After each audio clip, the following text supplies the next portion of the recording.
Bienvenidos a la Noche Infinita. Antes de comenzar, cuéntanos en los comentarios desde dónde nos escuchas y qué temáticas te gustaría que exploremos en el futuro. Leemos cada mensaje con atención y siempre tomamos en cuenta sus sugerencias para los próximos relatos. Sin nada más que decir, comencemos. Nunca fui un hombre de riesgos. Siempre hice las cosas a mi manera, tranquilo, a mi ritmo y evitando problemas. Pero uno nunca sabe en qué momento va a cruzarse con la decisión equivocada. En mi caso, esa decisión pesaba más de 20 toneladas y tenía placas falsas del estado de Guerrero. Me llamo Sergio y soy chofer de tráiler desde hace poco más de 9 años. Le he dado la vuelta al país entero. Conozco las curvas traicioneras de La Rumorosa, las rectas interminables de Sonora, los túneles de Hidalgo y los retenes. Esos sí los conozco de sobra. Pero ninguna carretera me había marcado como la maldita libre a Cuautla, Morelos. Todo empezó una mañana de sábado. Estaba en una pensión de camiones en Iztapalapa, esperando que mi patrón, don Filemón, me asignara un nuevo flete. Era un hombre viejo, de esos que huelen a cigarro desde los buenos días, con su voz raspada y una manera seca de hablar. Siempre había sido serio, pero justo ese día parecía más nervioso que de costumbre. «Sergio, ¿andas bien de tiempo? Tengo un embarque que urge», me dijo sin rodeos. «Pues sí, patrón, ya descansé ayer. ¿Qué traemos?» «Solo unas tarimas de pintura industrial, pero no van etiquetadas», aclaró. No era raro. A veces los clientes querían evitarse broncas fiscales o simplemente el papeleo. A mí me daba igual mientras me pagaran. Y con eso me quedé. ¿Para dónde? Para Cuautla. Pero tienes que salir ya, nada de paradas. Te va a escoltar otro chofer al principio, pero luego ya vas solo. Asentí, sin sospechar nada. El remolque ya estaba enganchado. Era uno blanco, sin logotipos. Impecable, nuevo. Eran cerca de las 11 cuando crucé el arco de Tláhuac y tomé rumbo al sur. El tráfico estaba leve. La música del estéreo sonaba bajita y el otro tráiler que me escoltaba iba unos 200 metros adelante. Todo parecía normal, hasta que, al llegar a Chalco, el otro camión tomó la salida a la autopista, mientras yo debía seguir por la libre. Marqué por radio. «¿Ya te vas por la cuota?»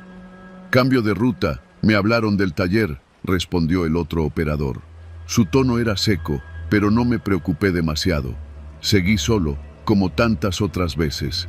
El tramo de la Libre a Cuautla puede parecer inofensivo para quien no la ha manejado de noche, pero hasta de día tiene lo suyo: curvas cerradas, asaltos ocasionales y zonas donde la señal del celular desaparece por completo, y eso sin contar los retenes falsos. Yo iba concentrado, sin rebasar el límite. El calor empezaba a apretar. Fui bajando velocidad cuando vi que, a lo lejos, había un retén sobre el asfalto. 3 camionetas de doble cabina atravesadas en la vía y al menos 8 tipos armados. Ninguno traía uniforme oficial. «Ya valió madre», murmuré. Pensé en dar reversa, pero no había espacio. Ni modo de dejar el tráiler ahí y correr. Respiré hondo, ajusté los espejos y apagué el estéreo. Cuando me acerqué, uno de ellos me apuntó directo con un arma larga. Hice lo que cualquier chofer haría. Bajé la ventanilla y levanté las manos. «¿Qué llevas, jefe?», preguntó uno con acento norteño. «Pintura. Vengo de México. Voy pa' Cuautla», respondí, tragando saliva. El tipo me observó un momento y luego miró hacia sus compañeros. «Ábranlo». Otro hombre subió al remolque. Escuché cómo se abrían los candados. Minutos después, regresó caminando rápido. «Está vacío, vacío». «¿Cómo que vacío?», pregunté con voz entrecortada. «Esto está raro», dijo el primero. «Bájate del camión». Obedecí. Uno de ellos me puso de rodillas junto a la cuneta. Me cachearon, me quitaron el radio y el celular. Yo no decía nada. Solo pensaba en que, si me iban a matar, prefería que fuera rápido. «¿Quién te mandó?», me preguntaron. «Don Filemón, patrón del patio de Iztapalapa. Me dijo que traía pintura». El tipo se alejó y sacó un teléfono por radiofrecuencia. No sé con quién habló, pero lo que escuché me puso los pelos de punta. No es él, el otro tráiler sí lo traen, este solo es señuelo. Me di cuenta entonces de que el otro camión, ese que me escoltaba, llevaba la verdadera carga. ¿Qué carga? No lo sabía, pero debía valer muchísimo. El tipo colgó y se me quedó viendo. Tienes suerte, eres solo la carnada. Me dejaron tirado en la orilla de la carretera, sin teléfono, sin radio, sin tráiler. Me tomó casi una hora conseguir que una camioneta de polleros me levantara hasta un paradero, desde donde pude llamar a otro compañero. Cuando regresé a la ciudad, fui directo a buscar a don Filemón. No me importó si estaba ocupado o no. Entré a su oficina y lo enfrenté. El tipo ni siquiera fingió sorpresa. ¿Qué pasó?, preguntó con su maldito cigarro en la boca. Me usaste como carnada, cabrón. Me ibas a dejar morir allá. ¿Era eso o perder todo el embarque?, dijo sin inmutarse. No te pasó nada. Mira, aquí estás, enterito. Ya sabías que este negocio no es de santos. Lo quería golpear, en serio. Pero en el fondo, también sabía que tenía razón. Este trabajo tiene sus códigos, y a veces esos códigos se escriben con sangre ajena. Le pedí que me liquidara. No quería volver a subir a un tráiler de esa empresa. Me pagó en efectivo. Me dio más de lo que me tocaba. Tal vez por culpa, tal vez por cinismo. Vete con calma, dijo al final. Y no cuentes nada. Nadie te va a creer, ni la Guardia Nacional. Todos están metidos. Hoy vivo en Teciutlán. Manejo un camión de basura. Nada glamuroso. Pero cada noche regreso a casa, ceno con mi esposa y duermo sabiendo que nadie me va a interceptar en una curva para volarme la cabeza. A veces sueño con ese retén, con el tipo que me apuntó, con la mirada de quien decidió no matarme porque no valía la pena, porque yo solo era carnada. Y lo más triste es que muchos otros también lo han sido, solo que no todos tienen la suerte de contarlo.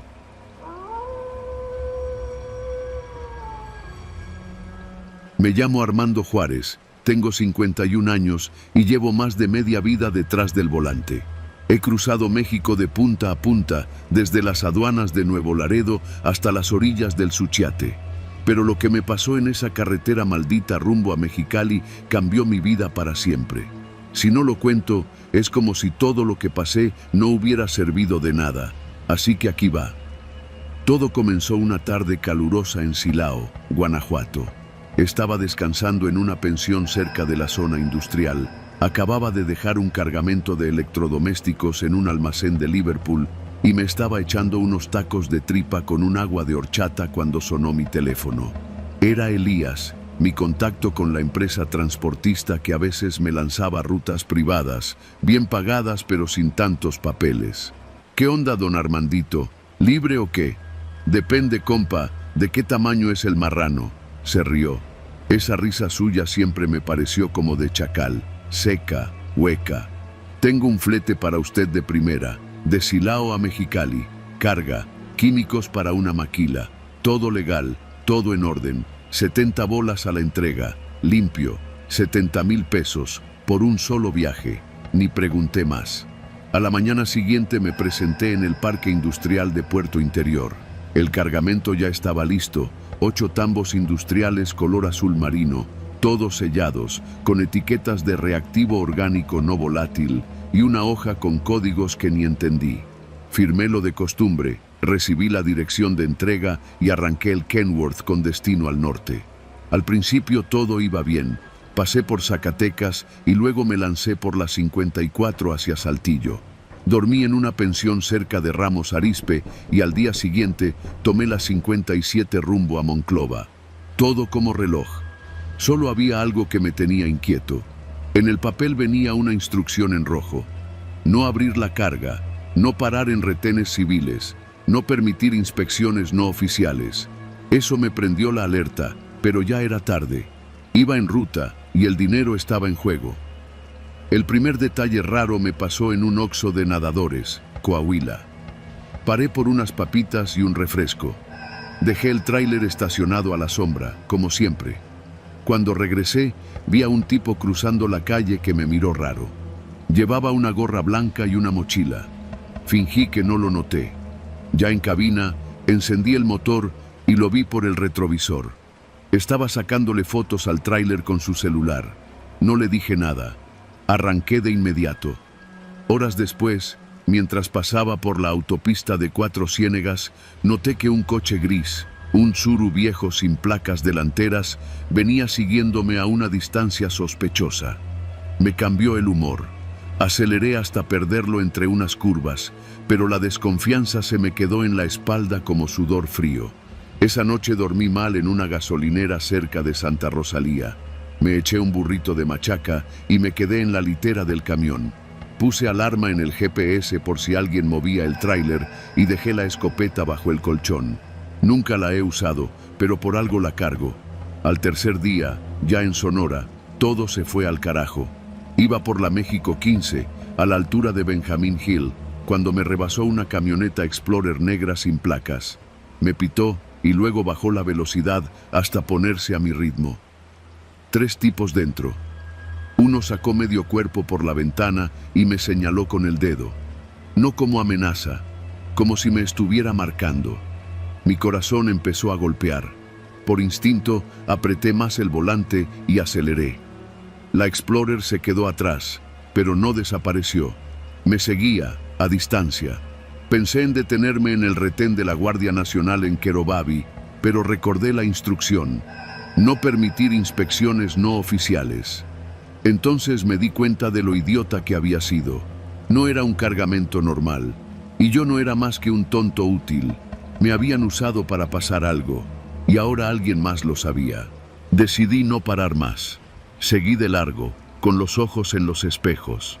Esa noche crucé Caborca sin dormir, sin comer, sin bajar del camión. Llegué a Sonoita con los ojos como brasas, y justo ahí, al salir de un pequeño tramo sin iluminación, me cerraron el paso.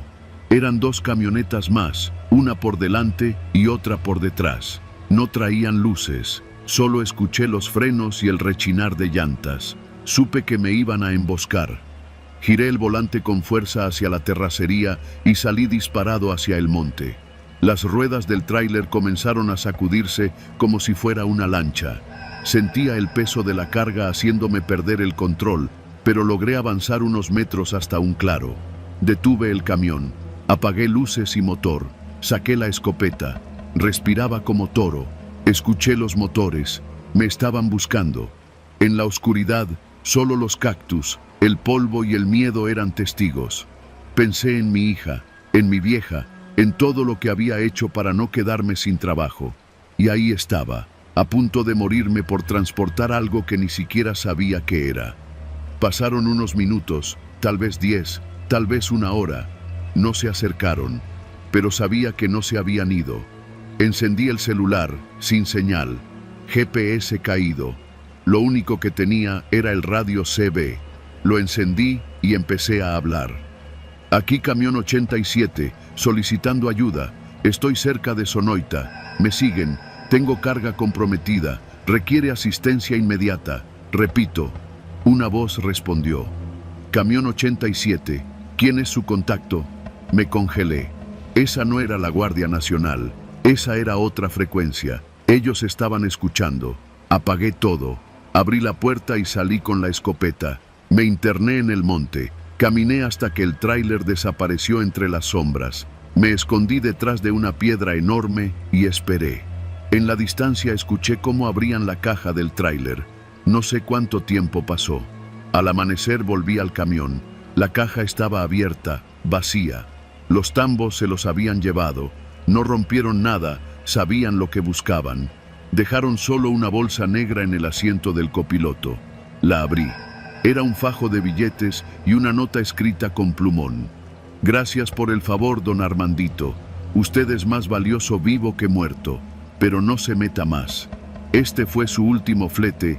Tiré la nota, quemé la bolsa con gasolina y conduje hasta Mexicali sin detenerme ni una sola vez. Cuando llegué, Elías ya no contestaba el teléfono. Su oficina estaba cerrada. Nadie sabía de él, o fingían no saber. Regresé a Guanajuato como alma en pena. No dormí bien por semanas. Cada ruido me hacía pensar que me estaban siguiendo. Cada patrulla que pasaba, cada coche sin placas, me hacía pensar que era el fin. No me mataron, es cierto, pero no volví a manejar. Hoy vendo refacciones en un local pequeño en León. Cuando veo pasar a los trailers, me dan escalofríos. Sé que ahí va alguien como yo. Alguien que tal vez lleva tambos que no contienen químicos. Alguien que, sin saberlo, ya está marcado. Y si tú que estás leyendo esto alguna vez recibes una ruta bien pagada, con instrucciones en rojo y sin preguntas, no la tomes. Te lo juro por mi vida, no la tomes.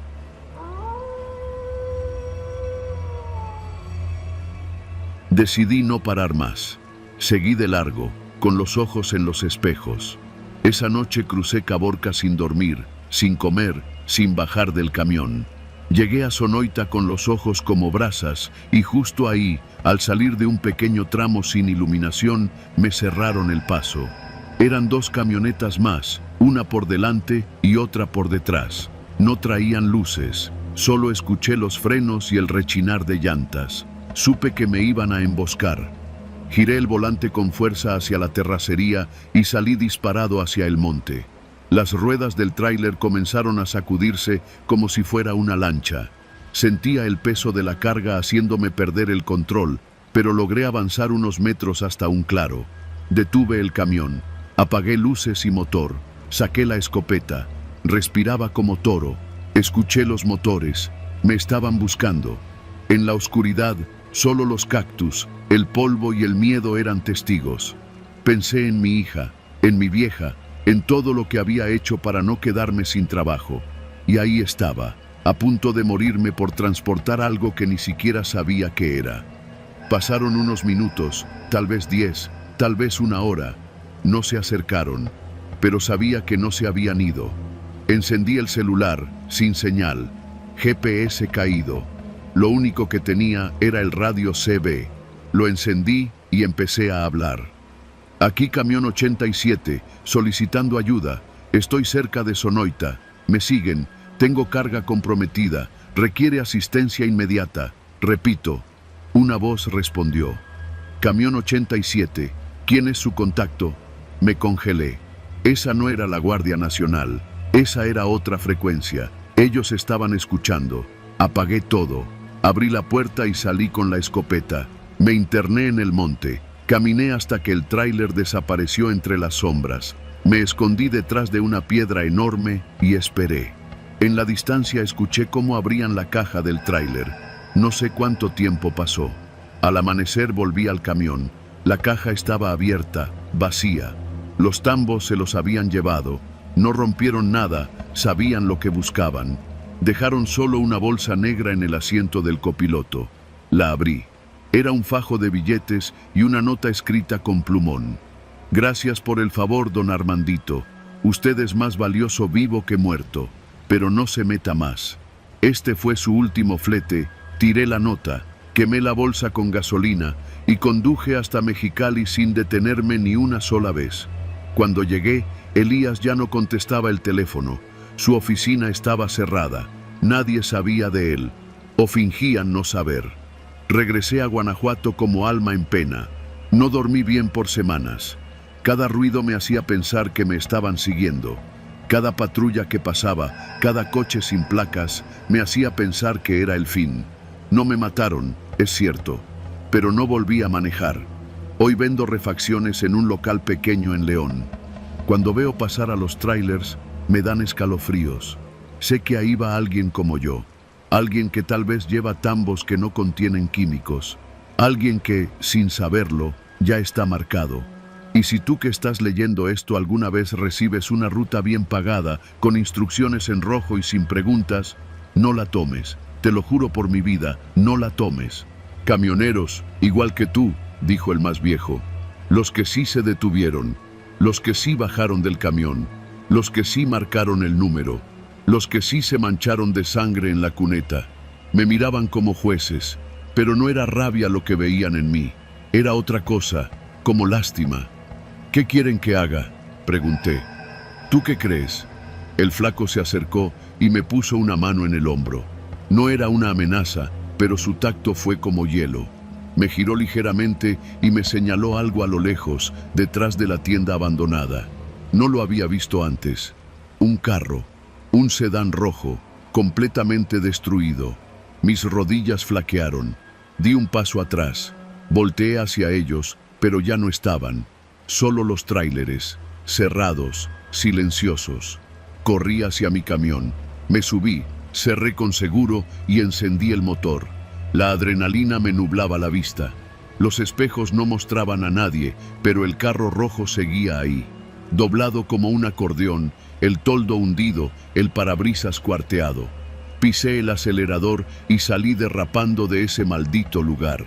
No paré en las siguientes 3 horas, ni para mear. Al llegar a un retén de la Guardia Nacional, un agente me hizo la señal de alto. Bajé la ventana con las manos sudorosas. El oficial me miró un segundo, luego asintió. ¿Todo bien, jefe? Sí, mentí. Solo vengo cansado. Él miró hacia el interior del tráiler, luego a mi rostro. Dicen que en San Pedro están viendo cosas raras, comentó. ¿Cómo qué? Camioneros que hablan de un carro rojo, gente que los mira fijo. Algunos se quedan ahí, otros desaparecen. Me lo dijo sin cambiar de tono, como si no fuera la primera vez que escuchaba esa historia. ¿Y tú? ¿Te detuviste? No respondí. El agente hizo una pausa, luego me dio una palmada en la puerta del camión. Buena noche, maneje con cuidado. Arranqué de nuevo, sin mirar atrás. No dormí esa noche, ni la siguiente. Desde entonces, cada vez que paro en un área de descanso, reviso todos los camiones estacionados. Miro a los ojos a cada chofer. Y cada vez que veo un sedán rojo en el retrovisor, acelero. Porque sé que en algún punto me van a volver a encontrar. Y esta vez, no van a dejarme ir.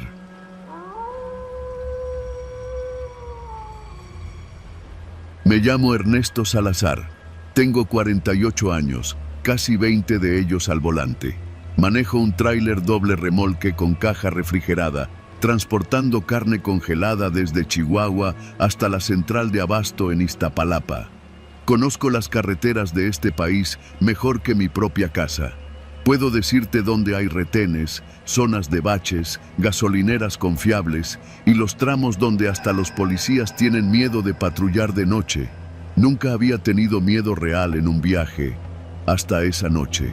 Una noche que empezó como cualquier otra y terminó por joderme la cabeza para siempre. Salí de Delicias cerca de las 9, después de asegurar la carga y firmar la hoja de salida. El destino era la Ciudad de México, directo, sin escalas. Tenía que entregar al día siguiente antes de las 8, así que planeaba conducir al menos hasta San Luis Potosí antes de dormir un par de horas. Manejaba por la carretera federal 45, la recta eterna entre Delicias y Jiménez. Era pasada la medianoche y el camino estaba vacío, como siempre a esas horas. Tenía el radio apagado, las luces altas encendidas y solo el zumbido del motor como compañía. Y entonces me llegó el primer mensaje. Número desconocido. Bebes de tu botella roja. Mueves la mandíbula como si masticaras algo. Frené un poco por reflejo. Parpadeé. Volteé el celular que tenía en el soporte. No había visto que hubiera entrado algo. Revisé. El mensaje estaba ahí. Número sin nombre, sin foto, sin nada. Pensé que era una broma, un error. Lo ignoré. Guardé el teléfono en el compartimiento del tablero y seguí manejando. A los pocos minutos me llegó otro. Número desconocido. Bajas la velocidad, miras hacia el espejo izquierdo. Estás nervioso. Esta vez sí me encabroné. Me detuve en el acotamiento, puse las intermitentes y revisé alrededor. Ni un solo coche. La carretera estaba muerta. No había luces, no había señales de ningún vehículo detrás ni delante. Me bajé con la lámpara de cabeza que siempre cargo y revisé el tráiler. Todo en orden, nada raro. Volví a subir. El mensaje seguía ahí.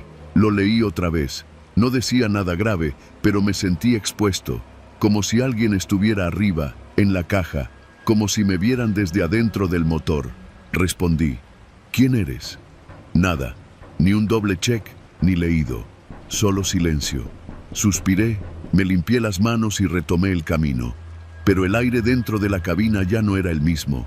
Se sentía denso, como si me observaran desde todos los espejos a la vez. Pasaron unos 30 minutos en paz. Pensé que era una mamada de algún amigo con acceso a GPS o algo así, pero entonces vibró de nuevo. Número desconocido. Aceleras. Tomas la curva a 102 kilómetros por hora. Pasas el señalamiento oxidado con el letrero caído. Volteé hacia la derecha. El señalamiento estaba ahí, oxidado, caído, exactamente como decía. Me tembló la mano, frené en seco, bajé otra vez, grité. ¿Quién chingados está jugando conmigo? ¡Órale, sal cabrón! No hubo respuesta, ni grillos, ni viento. Solo el chasquido del motor enfriándose y la sensación de que alguien me miraba desde la maleza. Encendí una vez más la lámpara y revisé el contorno de la carretera, metiéndome hasta la orilla del monte. No vi nada, pero tenía la nuca hecha piedra. Subí de nuevo, pero esta vez con la navaja en la mano. Me encerré, cerré pestillos, respiré hondo, abrí el celular y marqué al último número. Inmediatamente salió un mensaje de respuesta automática. Este número no está disponible. Intente más tarde.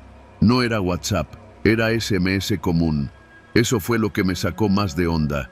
Ya nadie usa eso. Nadie. Seguí manejando. Ya no quería parar. Las manos me sudaban, la camisa me raspaba la espalda y sentía el corazón martillando en la garganta. Pasaron unos 40 minutos más. Ya casi llegaba a Zacatecas cuando volvió a vibrar. Número desconocido. Revisas el retrovisor por tercera vez. Tienes miedo. Aún no sabes que dejaste la puerta del remolque sin asegurar. Pegué un frenazo que casi me saca de la carretera. ¿Qué madre dijiste? Apagué el motor, bajé corriendo y rodeé el tráiler. Una de las puertas traseras, efectivamente, no estaba asegurada. La cerradura estaba floja, apenas colgando. ¿Era cierto entonces? ¿Me estaban siguiendo? ¿Me estaban observando? ¿Desde dónde? No podía respirar bien. Apreté la puerta con fuerza y la aseguré con doble seguro. Repetí el procedimiento del otro lado. Me metí al tráiler con la linterna. Las cajas de carne estaban intactas, todo en su lugar. Pero al fondo había marcas en el piso, como si algo se hubiera arrastrado. Cerré de golpe, volví a subir, y cuando encendí el motor, vibró el celular otra vez. Número desconocido. No te metas al remolque otra vez. No estás solo ahí. Sentí que me orinaba encima. Tuve que bajarme de nuevo. Vomité junto a la llanta trasera. Las piernas no me respondían. El miedo ya no era una idea, era una presencia. Un peso en el pecho, una presión en la cabeza. Me estaba volviendo loco. Pensé en llamar al 911, pero ¿qué les iba a decir? ¿Que alguien me manda mensajes describiendo lo que hago? ¿Que siento que alguien va dentro del tráiler? Me iban a tomar por borracho o loco. Decidí seguir. Cambié la ruta. Me desvié por un tramo más largo pero con más tráfico, por la carretera 57 rumbo a Matehuala. Si me iba a pasar algo, prefería que fuera donde alguien pudiera verme. Ya no recibí mensajes por más de una hora. La calma regresaba poco a poco. Incluso puse algo de música para distraerme. Y justo cuando pensé que ya había pasado lo peor, vibró otra vez. Número desconocido. Apagas la música. Tienes sueño. Pararás en la próxima gasolinera. No lo hagas. Me congelé. ¿Cómo chingado sabía que tenía sueño? ¿Cómo sabía lo de la gasolinera? Me ardían los ojos. Había una Total Gas a menos de 5 kilómetros. Ya la había visto varias veces antes. Tenía baños limpios, luces, cámaras. Pero el mensaje, me quedé dudando. Ya no podía con el cansancio, pero tampoco podía confiar en ese número, en lo que fuera que estuviera detrás. Pasé de largo, y apenas crucé la gasolinera sin frenar, llegó otro mensaje. Número desconocido. Bien hecho. El que está en la banca frente a los baños estaba esperándote. Pegué un grito. La banca. Volteé el espejo retrovisor. Y ahí estaba, una silueta sentada en la banca, justo frente a los baños, iluminada por la luz blanca del poste, como si me observara pasar. Ya no sabía qué pensar, qué creer.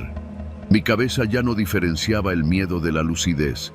Lo único que sabía era que alguien sabía exactamente todo lo que hacía, todo lo que sentía, todo lo que iba a hacer. Amanecí manejando. No paré, ni una vez.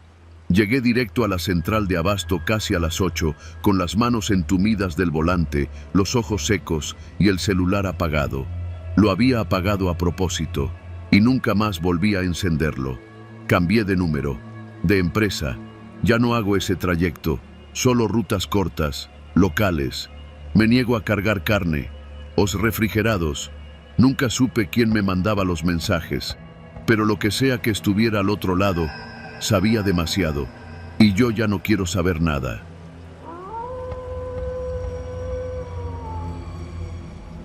Me llamo León y soy trailero desde hace casi 20 años.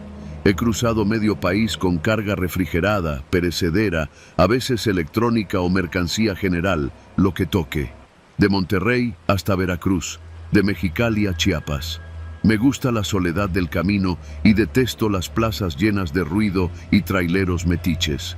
Así que desde hace tiempo procuro cargar en la noche y rodar de madrugada, con menos tránsito y menos chingaderas. La noche de todo esto comenzó en San Juan del Río, Querétaro. Había salido de una bodega con un tráiler cargado de embutidos con destino a una central de abasto en Puebla. Serían unas 3 horas de viaje, 4 si me topaba con alguna revisión federal. Era cerca de medianoche cuando tomé la carretera. Después de pasar Palmillas, como a los 15 minutos, algo no me cuadraba. Noté un ligero movimiento en la caja mientras iba en recta. No era normal. La carga iba bien asegurada, lo había supervisado yo mismo. Al principio pensé que podría ser el viento o algún bache que no sentí desde la cabina. Pero luego, el ruido. Algo suave, como si alguien arrastrara los pies o deslizara algo dentro de la caja. Disminuí la velocidad, eché un vistazo a los espejos y seguí manejando, sin detenerme. Si era lo que empezaba a sospechar, no podía parar ahí. Muchos chamacos se suben a las cajas para robar mercancía o simplemente para escapar de algo. Y no es paranoia. He conocido historias de compañeros que por no revisar a tiempo terminaron con un muerto dentro o peor, con una acusación encima que ni su patrón pudo quitarles. Tomé la desviación hacia la carretera libre, buscando un punto donde pudiera revisar sin riesgos. Estacioné el tráiler cerca de un Oxxo cerrado, donde una lámpara del municipio aún alumbraba. Bajé de la cabina con mi lámpara en mano, me acerqué a la caja y abrí con cuidado. Nada, solo cajas apiladas. Pero al encender la linterna, lo vi. Un niño. No tendría más de 8 o 9 años. Estaba escondido entre 2 tarimas de cartón, con la cara sucia, una gorra vieja y los ojos muy abiertos. No se movió al verme. ¿Qué chingados haces aquí?, le dije, sin gritar, pero firme. El niño no respondió, solo me miraba. Se veía más asustado que yo. Le repetí la pregunta, esta vez con menos dureza. ¿Vienes huyendo o qué? Sí, dijo, en voz baja. Me pasó por la cabeza dejarlo ahí y largarme, pero sabía que no podía. No por moral, sino porque si me detenía un retén y lo encontraban, a mí me cargaba la chingada. Así que le dije que se bajara. Dudó un momento y luego obedeció. Ya en el suelo, le pregunté su nombre. Andrés, dijo. No tengo a dónde ir. Le creí. No parecía mentir. Estaba sucio, hambriento, pero no parecía haberme seguido. Era como si solo quisiera desaparecer del mapa. Me pregunté si alguien lo estaba buscando, si era huérfano, si venía de una casa golpeadora, de una pandilla o simplemente de uno de esos pueblos donde nadie cuida a nadie. Súbete a la cabina, pero te bajas en la siguiente gasolinera. Ahí hay cámaras y gente, le dije. Si te veo robando algo, te bajo a madrazos, ¿entendido? Asintió. Le di una botella de agua y un pan que llevaba guardado y seguimos el camino. Manejé 1 hora más, en silencio. El niño se quedó dormido, con la cabeza contra la puerta. Parecía agotado, no solo físicamente, sino de alma. No preguntó nada, no pidió nada, y entonces apareció la caravana. Eran 3 tráileres que se me emparejaron a la altura de Acatzingo. Al principio pensé que eran compañeros comunes. Me hice a un lado, pensando que querían rebasar, pero no. El primero se mantuvo a mi derecha, el segundo detrás y el tercero adelante, como formando una caja a mi alrededor. El radio de la cabina empezó a sonar. No lo había sintonizado, pero ellos sabían la frecuencia. «León, bájate, sabemos lo que llevas». No dije nada. «Te vamos a dar chance de entregarlo tranquilo. El niño es nuestro». Mi sangre se heló. No entendía. ¿Cómo sabían? ¿Quiénes eran? «No se metan conmigo», respondí al radio, casi en automático. «Este asunto no es contigo. Solo danos al niño». Apagué el radio. Intenté acelerar, pero el tráiler de adelante comenzó a zigzaguear, frenando de golpe. El de atrás me cerraba el paso. El de al lado apenas me dejaba espacio para salirme. El niño se despertó, alterado. «Ya vienen», dijo, con terror genuino. «¿Quiénes? ¿Quiénes chingados son esos?» Ellos me buscaban desde hace días. Me escapé. Vieron que me subí contigo». El tono en su voz no era de un niño con miedo común. Era un miedo profundo, como si supiera que su vida dependía de esos minutos. Intenté maniobrar. Tomé una salida secundaria, una brecha de terracería que conocía por rutas anteriores. La caja traqueteaba con violencia y el niño se aferró al asiento. Uno de los tráileres me siguió, el de atrás. Los otros 2 siguieron derecho. Avancé por varios kilómetros, adentrándome en una zona de naves abandonadas, donde antes había un parque industrial. Oscuro, callado, sin señal. Me detuve. Tomé mi navaja del tablero. Era lo único que tenía. «Si te encuentran, diles que yo no sabía nada», le dije al niño. «Me van a matar», respondió él, mirando por la ventana. Vi luces acercarse. Faros. Era el tráiler que me seguía. Frenó a unos metros. Se apagó. Un hombre bajó. No llevaba uniforme. Era grande, calvo, con tatuajes visibles incluso desde donde estaba. Caminó hacia nosotros despacio, con una linterna. Golpeó el cofre del tráiler con fuerza. «No tienes que morir tú también, León», dijo, mirándome directo. «¿Quién eres?» «Soy quien recoge la basura que se escapa». El niño se metió en donde no debía. Vio lo que no debía. Pertenece a nosotros ahora. «Es un niño, cabrón. No es tu problema». Me bajé, navaja en mano. Él sonrió. Y entonces, un golpe seco me alcanzó desde un costado. Otro hombre, que no había visto, me había emboscado. Caí al suelo. No perdí la conciencia, pero quedé inmovilizado. Escuchaba todo. «Sácalo», dijo uno. El niño gritaba, pataleaba, pero no lo golpeaban, no aún. «No te hagas esto más difícil, Andrés. Sabías que si hablabas, eras hombre muerto». Fue entonces que comprendí. El niño había visto algo grande, algo que involucraba a esa red. ¿Tráfico? ¿Trata? ¿Contrabando? No lo sabía. Solo sabía que lo querían silenciar. Reuní lo poco de fuerza que tenía, y con el filo de la navaja aún en mi mano, me lancé sobre uno de ellos, le corté la pierna, gritó. El otro me pateó, pero logré empujarlo. El niño aprovechó y corrió. Yo, con la nariz sangrando y el cuerpo adolorido, me levanté como pude. «¡Corre!», le grité. «¡Escóndete!». Él no lo pensó. Desapareció entre los matorrales. Los 2 hombres se reorganizaron. Uno subió a su tráiler. El otro intentó seguir al niño. Yo me arrastré como pude hasta la cabina. Tenía la llave en el bolsillo trasero. Cuando logré arrancar, giré en seco y lancé la unidad contra el tráiler que me bloqueaba. Fue un golpe directo. La caja se desplomó hacia un lado, pero logré deshacer el bloqueo. Conduje sin saber si el niño había escapado. Llegué hasta la caseta de cobro más cercana y pedí ayuda. Llamaron a la Guardia Nacional. Nunca encontraron al niño, ni a los hombres. Pero mi tráiler tenía sangre, 2 huellas de bota, ADN que no coincidía con el mío. Y la cámara del Oxxo donde paré aquella noche mostró una figura bajando de la caja. El niño existió. Yo lo vi. Y también vi de lo que son capaces los que se esconden detrás de tráileres sin placas, de rutas clandestinas, de camiones que no llevan mercancías sino secretos. Desde entonces no manejo de noche, no recojo a nadie, no paro por nada. Y cada vez que escucho pasos en la caja, acelero. Porque no todos los niños que se esconden en un tráiler quieren escapar. Algunos ya están marcados para no llegar vivos a su destino.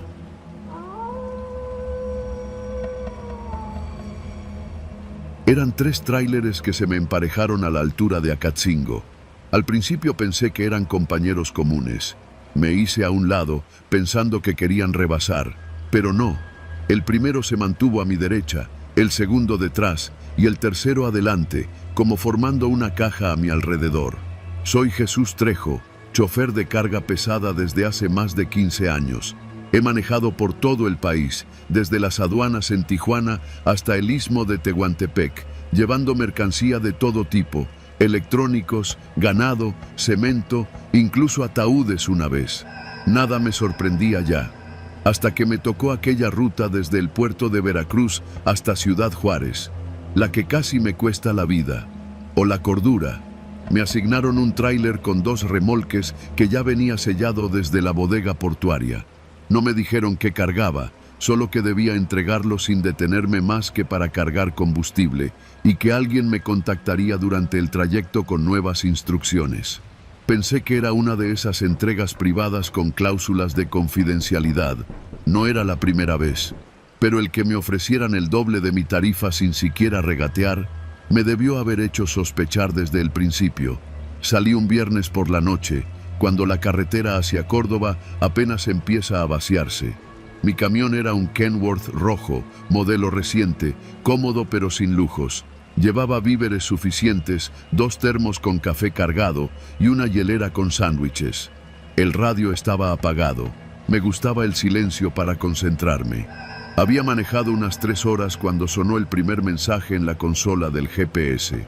No te detengas. A partir de este punto, la entrega es directa. Te pagaremos más si cumples el trayecto sin parar hasta Chihuahua. Lo leí en voz alta, casi riéndome. ¿Quién demonios redactaba eso? Respondí por protocolo con un simple recibido y seguí. Pero fue en la caseta de Esperanza, donde un tipo con chaleco amarillo, supuestamente de Caminos y Puentes Federales, me detuvo. No me pidió el tag ni me cobró. Solo se asomó por la ventana y me dijo en voz baja: ya saben que vas en camino, si te paras, se acaba todo, que no se te olvide. No sé por qué no le pregunté quién ellos eran. Tal vez fue la forma en que me lo dijo, o la expresión de sus ojos, vidriosos, sin emoción, como si me hablara dormido. Desde ahí todo empezó a cambiar. Las primeras 15 horas fueron tolerables. Las aguanté con ayuda del café y las pastillas de cafeína que siempre cargo en el tablero. Pero después de Saltillo, el cuerpo empezó a pasar factura. Me ardían los ojos, los brazos me pesaban y el zumbido del motor se convertía en una especie de mantra que me adormilaba sin avisar. Fue entonces cuando recibí la segunda instrucción. El tablero digital mostró, sin que yo lo solicitara, un mensaje que no parecía provenir del GPS ni de ninguna app. Decía: si te detienes, uno de los tuyos va a pagar. Ya sabes de quién hablamos. Me sudaron las manos de inmediato. Quise detenerme, revisar el sistema, pensar que era una broma. Pero segundos después me llegó un mensaje al celular. Un video. Era mi hija, en la entrada de su secundaria en Iztapalapa, grabada a la distancia, como si la siguieran desde un coche. Las piernas me temblaron. Me orillé por reflejo, pero antes de que pudiera detener por completo el tráiler, el tablero volvió a iluminarse con un mensaje nuevo. Ni se te ocurra. Acelera, obedecí. Como un perro, como un maldito cobarde. A partir de ahí, la noción del tiempo comenzó a desdibujarse. Dormitaba con los ojos abiertos. A veces veía borroso, a veces tenía la certeza de que el volante se movía solo. Otras veces escuchaba ruidos detrás de mí en la cabina, como si alguien más respirara allí adentro. No me detuve ni una sola vez, ni para comer ni para orinar. Lo hacía en una botella, como en los viejos tiempos. Una parte de mí pensaba que todo era un malentendido, que estaba exagerando, hasta que empecé a verlos. Carros que pasaban junto a mí y cuyos conductores me miraban fijamente, con una expresión neutra, vacía, como si no tuvieran cejas. Autos que me rebasaban para luego frenar frente a mí, obligándome a maniobrar con el corazón en la boca. Camionetas que aparecían por el retrovisor y luego desaparecían sin rebasarme. Sabía que no podía confiar en lo que veía. El insomnio produce alucinaciones, eso lo sé. Pero lo que realmente me quebró fue cuando escuché la voz de mi mujer, muerta hacía 5 años, hablando por la radio CB del tráiler. Chuy, ya párate, ya no tienes que seguir, te están usando, ya te viste, ¿verdad? No contesté, no respiré, porque al mirar por el espejo retrovisor, juro por todo lo que amo que me vi a mí mismo, manejando detrás de mí, un tráiler igual al mío, el mismo color, el mismo modelo, pero con el parabrisas ligeramente rajado, justo como el mío se había rajado años atrás en la Sierra de Durango. Y en el asiento del conductor, yo, con la misma camisa, los mismos lentes, pero con una sonrisa torcida. Aceleré. Después de Chihuahua capital, el cielo ya estaba pálido. El amanecer era una burla. Sentía que llevaba años manejando. Mis músculos dolían como si hubiera estado golpeando concreto. La lengua se me pegaba al paladar, la piel me ardía, y entonces el mensaje final apareció en el tablero. Última orden, sigue recto hasta que no quede camino. No des la vuelta, no preguntes, no busques gasolinera. Cuando llegues, sabrás qué hacer. No supe cuántas horas más pasaron. El desierto se volvió infinito. Atravesé un puesto de revisión militar sin que nadie me detuviera. Pasé por un pueblo en ruinas donde todos los perros me ladraban, como si supieran lo que traía en los remolques. Y entonces el camino acabó. Una brecha de terracería se abría ante mí. No había señal, ni postes, solo tierra seca, nopales y al fondo, un granero viejo.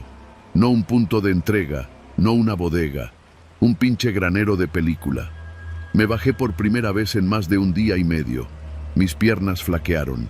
Caminé tambaleándome hacia la parte trasera del tráiler, esperando encontrarme con drogas, armas, cuerpos, cualquier cosa. Pero los sellos seguían intactos, sin marcas. Entonces escuché el clic de una pistola detrás de mí. No abras eso, Trejo. La voz venía del hombre que había estado conduciendo mi reflejo. Era yo. Pero no era yo. Tenía los ojos más hundidos, las manos cubiertas de polvo, y el mismo uniforme, solo que con manchas negras en el pecho. ¡Qué chingados! Tú ya lo sabes, no preguntes. Ya llegaste, ahora te toca, me apuntó. Yo levanté las manos. ¿Tocar qué? Tú ya no puedes seguir, te toca quedarte. Quise correr, pero el cuerpo no me respondía. Sentí el corazón reventarse en mi pecho. La vista se nubló, caí de rodillas, y antes de perder el conocimiento, lo último que vi fue el camión arrancando de nuevo, pero sin mí. Desperté en un hospital de Ciudad Juárez, esposado a la camilla. Me dijeron que me encontraron desmayado en la carretera, a un lado de un tráiler con los remolques vacíos. Ni rastro de lo que transportaba. Ninguna bitácora, ningún GPS, ninguna cámara registró mi paso después de Saltillo. Me acusaron de robar la carga, de abandonar el vehículo, de mentir, pero al final no pudieron probar nada. Me soltaron al mes, perjudicado, excomulgado del gremio, sin licencia, sin chamba. Ahora trabajo vendiendo aguas en los cruceros de Iztapalapa, y cada noche sueño con ese otro yo, el que se fue en mi camión, el que sigue manejando por las carreteras del norte, sin parar, sin frenos, sin sombra. A veces, algún trailero me saluda en la calle y me dice, ¿tú no eres el que vi pasando por Samalayuca hace unos días? Yo solo asiento y sonrío, porque sé que ese ya no soy yo, y sé también que algún día va a regresar por mí.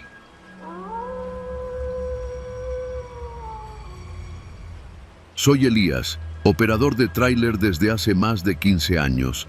He recorrido cada maldita carretera del país, desde las autopistas vacías de Sonora hasta las brechas de Chiapas, donde el pavimento es una sugerencia.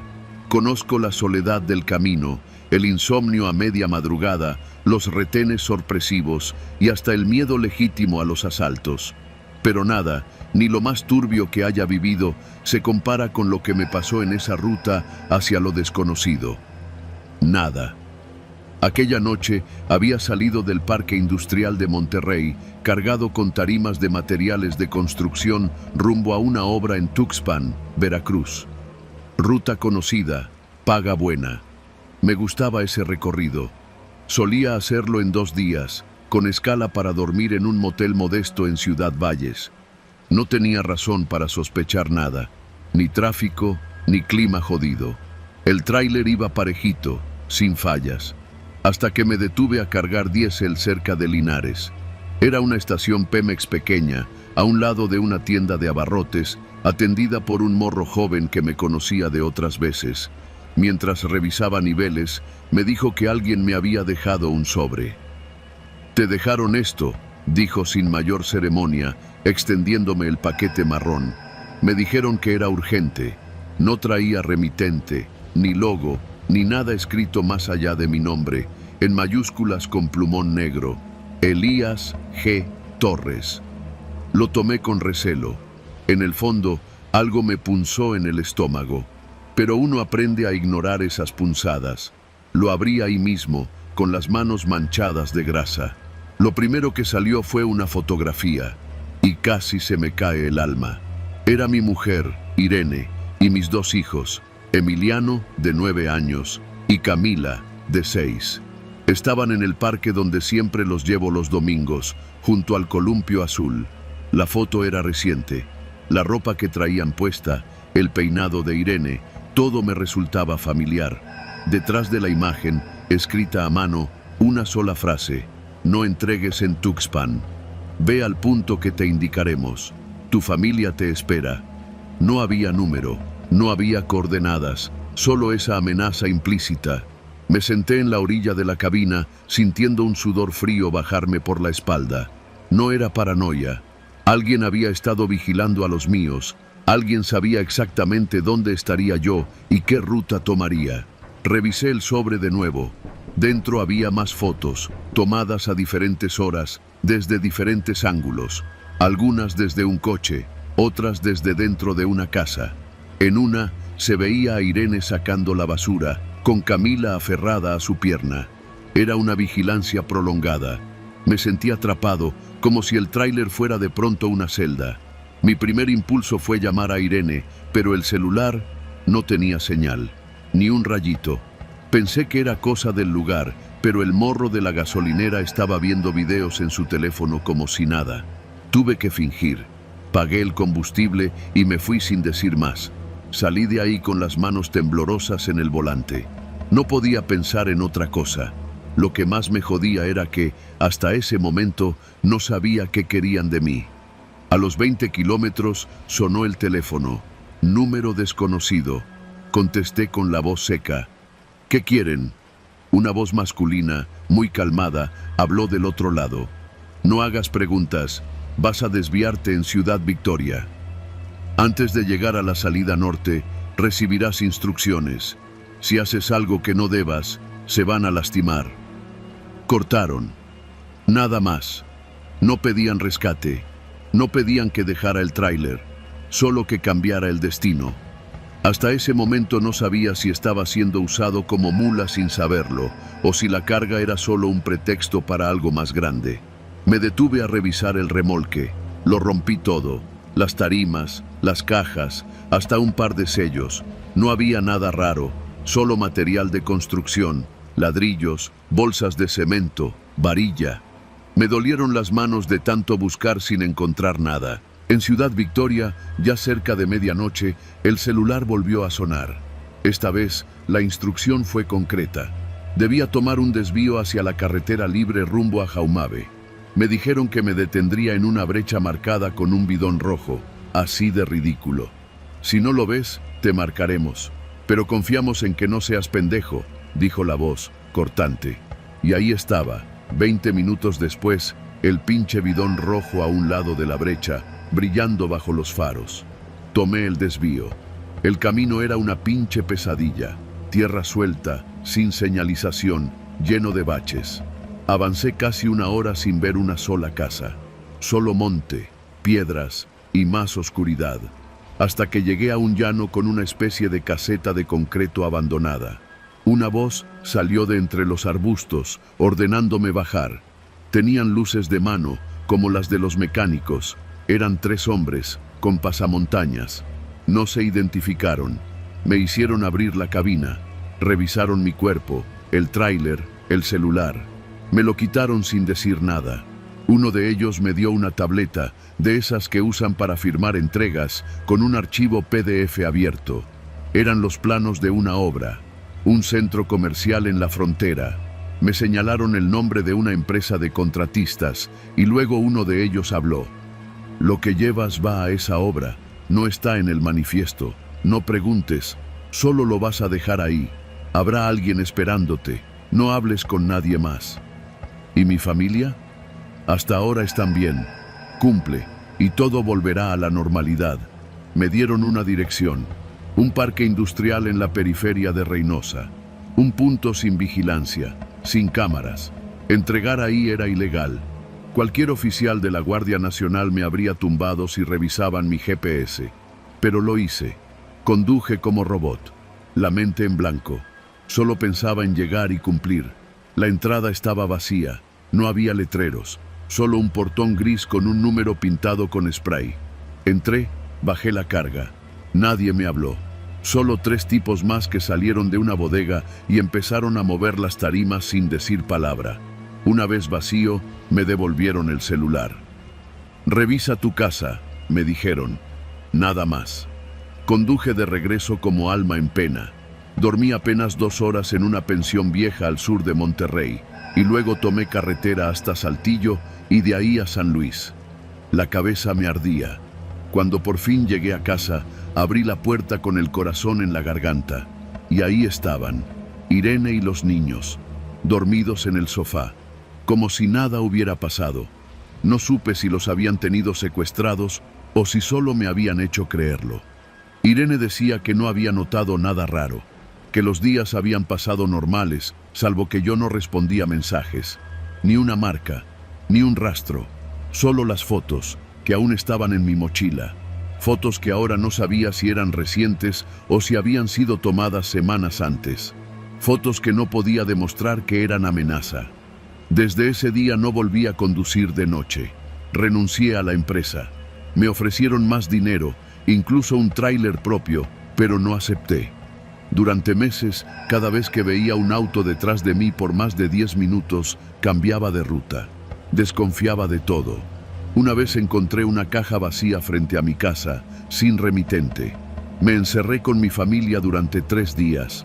A veces pienso que fui parte de algo más grande. Tal vez usaron la carga como fachada para mover algo dentro del cemento, en la varilla, quién sabe. Tal vez fui solo un peón. Pero esa noche supe que ni la carretera, ni las placas, ni los sellos protegen a uno cuando se mete con gente que tiene ojos en todas partes.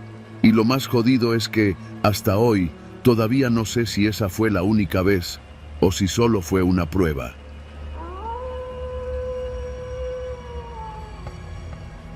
Yo no era nuevo en esto. Tenía más de 10 años manejando camión y en ese tiempo había cruzado medio país más veces de las que puedo contar. Desde los tráileres de carga refrigerada hasta los de doble remolque, pasando por caminos de terracería en Guerrero, autopistas eternas en Sonora, libramientos abandonados en Veracruz y veredas que Dios ya no visitaba en Oaxaca. Lo que nunca pensé, lo que ni en las historias más pesadas que nos contábamos en las fondas imaginé, fue que la peor noche de mi vida ocurriría en un parque industrial de Naucalpan. Era un martes normal pues. Salí de la central de abasto en Iztapalapa con destino a Querétaro. La carga era sencilla, cajas de insumos médicos. Terminé la entrega antes del mediodía. Lo que no esperaba era que el encargado de logística de la empresa me marcara al celular con una entrega urgente de última hora. ¿Puedes hacer un desvío? Son poquitas cajas. Vas a entregar en Naucalpan, a una dirección que te voy a mandar ahorita. Es un punto de descarga alterno. Ya sabes cómo es esto con los proveedores nuevos, dijo con esa voz de los que nunca han pisado un almacén. El dinero extra era bueno. Doble tarifa por entrega fuera de ruta. Dije que sí, claro. Me mandó las coordenadas por mensaje. Algo como calle Norte 1, lote industrial, nave E3. En lo que parecía una zona medio olvidada al norte del Estado de México, metida entre fábricas viejas, almacenes sin rótulo y terrenos baldíos. Desde que tomé el periférico, ya se empezaba a notar que el lugar al que iba no era muy común. El tráfico aflojaba y los anuncios comenzaban a desaparecer. Nada de Oxxo, ni gasolineras, ni puestos de comida. Solo fábricas oxidadas, patios con montones de chatarra y tráilers estacionados al azar, como si sus choferes los hubieran abandonado ahí. Cuando finalmente llegué al punto, algo no cuadraba. La calle estaba medio cerrada por montones de grava y costales de arena. No había señal de una nave E3, ni rótulos, ni ningún logo visible. Lo único que se alcanzaba a ver era un portón negro, sin número, sin timbre, y un interfono colgado con alambres pelados. Toqué. Nada. Esperé. Toqué otra vez. Y entonces una voz salió del interfono, distorsionada, apenas entendible. Avanza hasta el fondo. Segunda izquierda. Después derecha. Hasta topar con malla ciclónica. Ahí es.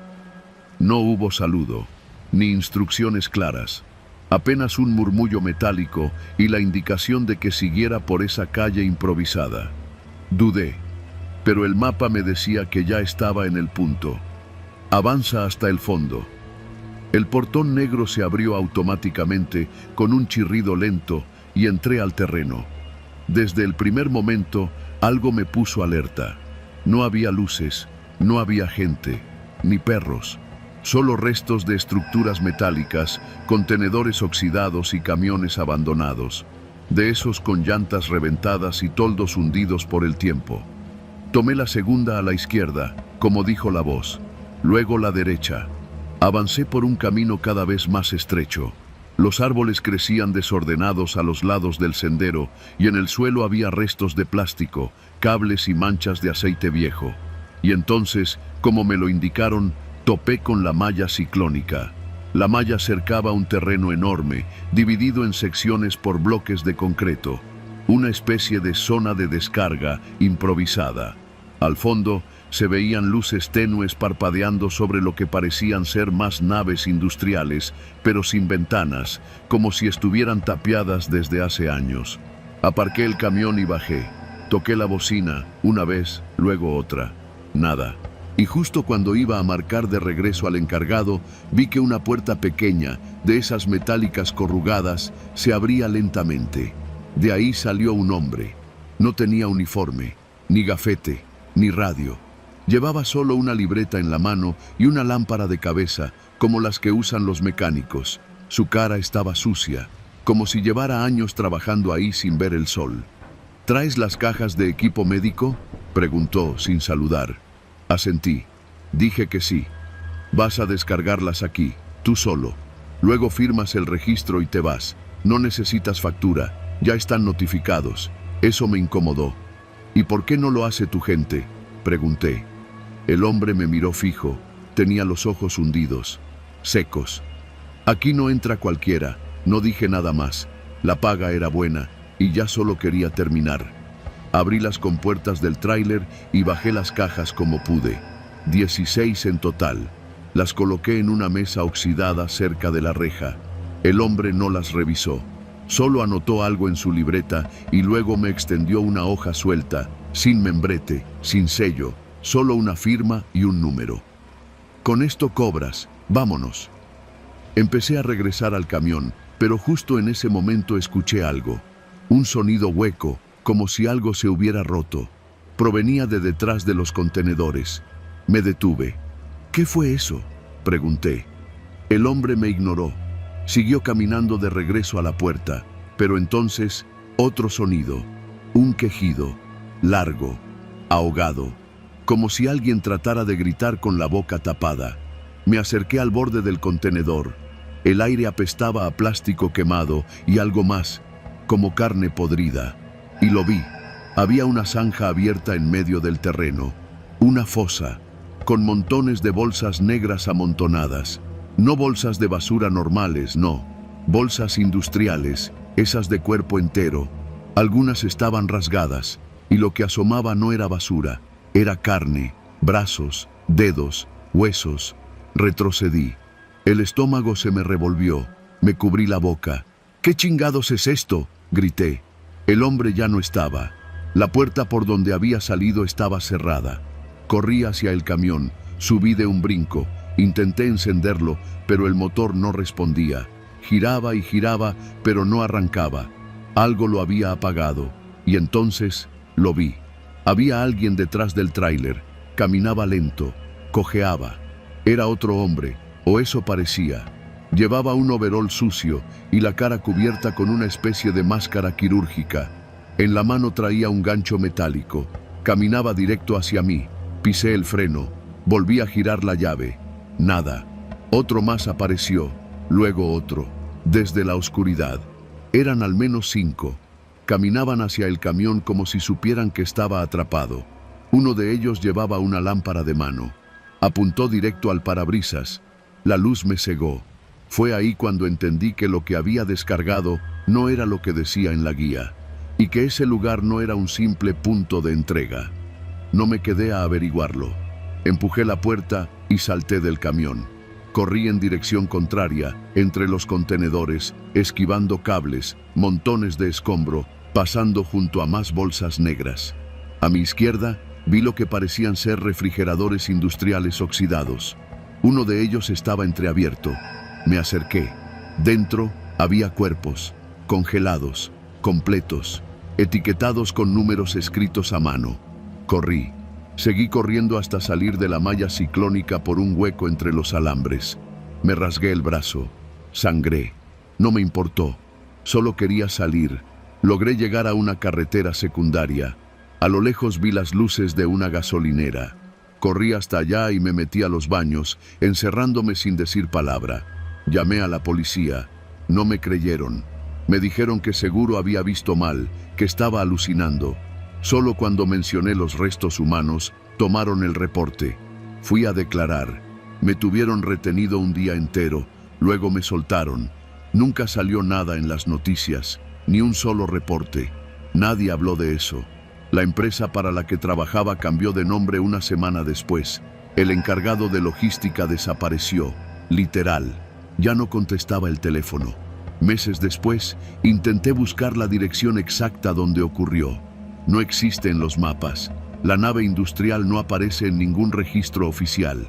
Y ese camión, mi camión, fue encontrado 3 días después en un corralón de Ecatepec. Vacío, limpio, como si nunca hubiera entrado ahí. No volví a aceptar entregas sin verificar primero a dónde iban. Desde entonces, cada vez que alguien me dice, solo es una entrega más, me quedo callado. Porque hay lugares en este país donde uno no va a entregar mercancía, va a entregar algo mucho peor.